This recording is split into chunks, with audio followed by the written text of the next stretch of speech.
حاز نادي الهلال السعودي على لقب نادي القرن الآسيوي، وذلك بحسم التقييم الذي أجرته لجنة الإحصاء في الاتحاد الدولي. وتجرى الاستعدادات لإقامة حفل يليق بحجم الإنجاز. مراسلنا في السعودية مساعد المحمود والمزيد من التفاصيل.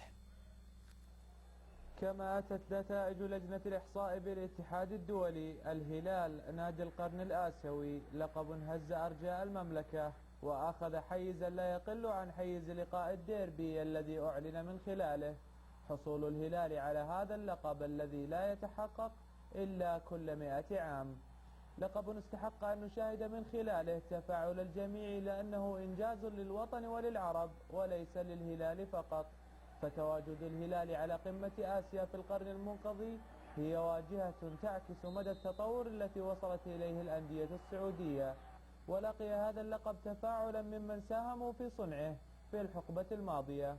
أعتقد أن اللقب هذا يمكن راح لمن يستحقه. أعتقد نادي الهلال هو فعلا بالأرقام وبالإثباتات أنه رقم واحد في آسيا. أعتقد أن اللقب هذا ما جاء من فراغ، جاء من شغل جبار سواء من مؤسس النادي عبد الرحمن بن سعيد مرورا برؤساء النادي حتى رئاسة الأمير عبد الرحمن. أعتقد أنه الحمد لله جميع الإدارات أعتقد أنها حققت إنجازات. أكيد يعني أنت تكون يعني في قارة يعني بحجم قارة آسيا وبالدول اللي فيها وبالأندية اللي فيها تكون أنت المميز، أنت يعني تكون نادي القرن. تعرف يمكن هذا الإنجاز ما يتكرر إلا كل قرن تقريبا، يعني أكيد شيء ممتاز جدا. وتبقى الإشارة إلى أن إدارة النادي بالتعاون مع شريكها الرسمي موبايلي ستقيم احتفالية كبرى تليق بحجم هذا الإنجاز.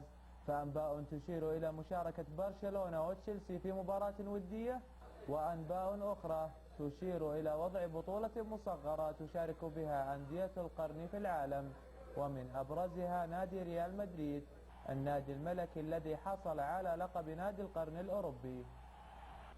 يحق للبعض السعادة بلقب يتكرر كل عام، ولكن يحق للهلاليين أن يحتفوا بسعادة خاصة تظهر على محياهم، وأن يتجهزوا لاحتفائية كبرى في لقب لن يتكرر إلا كل قرن.